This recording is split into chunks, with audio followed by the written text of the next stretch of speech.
பேசிக்கிட்டே இருக்கும்போது நம்ம அறியாம சின்ன வார்த்தைகள் ஐயாவுக்கு ஒரு சின்ன திருத்தத்துக்காக நம்ம சொல்றோம்.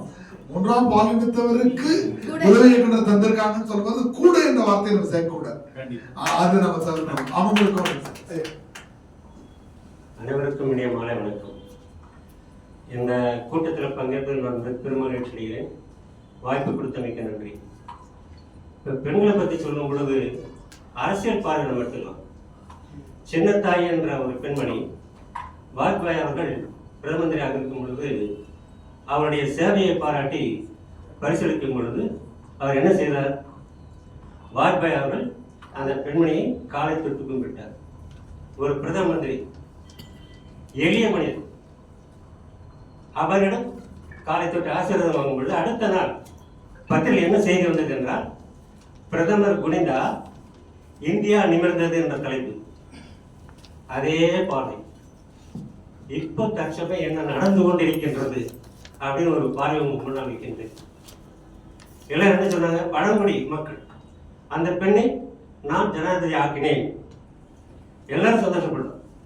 பிற்படுத்த மக்கள் அதிலிருந்து கொண்டு வந்தாங்க உயரிய பதவி.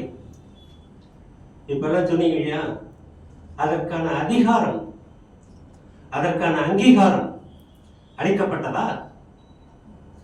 பாராளுமன்றம் திறக்கும் பொழுது அடிக்கோல் செய்யும் பொழுது அவரை வரவழைக்கவே இல்லை, அவருக்கு அழைப்பே இல்லை. அப்படி என்றால் நீ எதற்காக அவரை முன்னிலைப்படுத்தி நான் இவருக்கு இந்த உயரிய பதவியை அளித்தேன் என்று மாற்றிக் கொள்ள வேண்டும். சரி, அவர் நடந்த பொழுது கண்டன குரல் எங்கிருந்து கிளம்பியது? வெறும் விவாத மேடையில் மட்டும்தான். தற்பொழுது அப்படி என்றால் மகளிருக்கான பல குழுக்கள் இருக்கிறதா?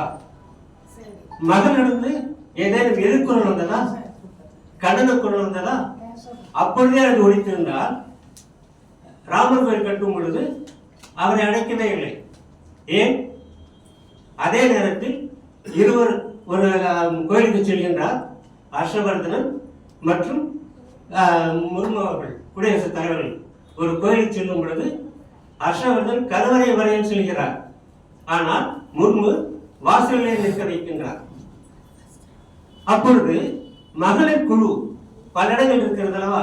ஏதேனும் கண்டன குரல் எழுப்பினீர்களா? இல்லையே. ஏன் மௌனம் சாதித்தீர்கள்? அப்ப தவறு யாரிடத்தில் உள்ளது? நீங்களே உங்களை அடக்கும் பொழுது அதில் நீங்கள் ஒடுங்கி போகிறீர்களா? ஏன் உயர குரல் கொடுக்க வேண்டியதானே? பொங்கி எழுந்தால் எங்களாக இருக்கும். அதனால் அந்த தவறு மகளிர் இடத்திலே கூட இருக்கின்றது என்ற பதிவை இந்த இடத்தில் பதிவு செய்கின்றேன். அடுத்து என்ன? நண்பர்களே, ஐயா ரொம்ப அழகான ஒரு பதிவு சொல்லியிருக்கிறாங்க. இதெல்லாம் எடுத்துக்காட்டுகள், இந்த மாதிரி எடுத்துக்காட்டுகள் நம்ம பள்ளத்துல சிக்கிடுவோம். அப்துல் கலாம் வந்து குடியரசுத் தலைவர் ஆக்கினதே வந்து பிஜேபி தான் அப்படின்னு நினைச்சுப்போம். ஆனா அதுக்கு பின்னாடி இருக்கிற அரசியல் சட்ட காரணங்களை உள்ள போய் தேடி தேர்தல் நடந்ததால அதையும் நம்ம தெரிஞ்சுக்கணும். ஏன்னா ஐயா தேர்தல் சம்பந்தமா அழகா பேசுறாரு. இந்திய அரசியல் சட்டத்துல என்ன இருக்குன்னாக்கா, ஒரே நேரத்தில் குடியரசுத் தலைவரும் பிரதமரும் சிறுபான்மையினா இருக்கக்கூடாதுன்னு இருக்குது. சோனியா அம்மா இதுக்கு கிறிஸ்டியன் காட்டிக்கிறதால இவங்க 2 பேர் தடுத்து நிறுத்ததுக்காக பண்றாங்க. அப்படிதான் பொறுப்புப்போம். ஆனா ஐயா அவர்கள் முக்கியமான கேள்வி, ஐயோட கேள்வியில் என்ன திருத்தனா, முர்முமாவுக்கான போராட்டத்தை பெண்கள் தான் செய்யணுன்றது இல்லை, அவங்களை ஏன் அழைக்கலன்றது சமூக அமைப்புகள் கேட்கணும். இப்ப நம்ம விவாதத்தில் நம்ம பேசுறதுடைய செய்திகள்லாம் நம்மள சீர்படுத்திக்கணும்.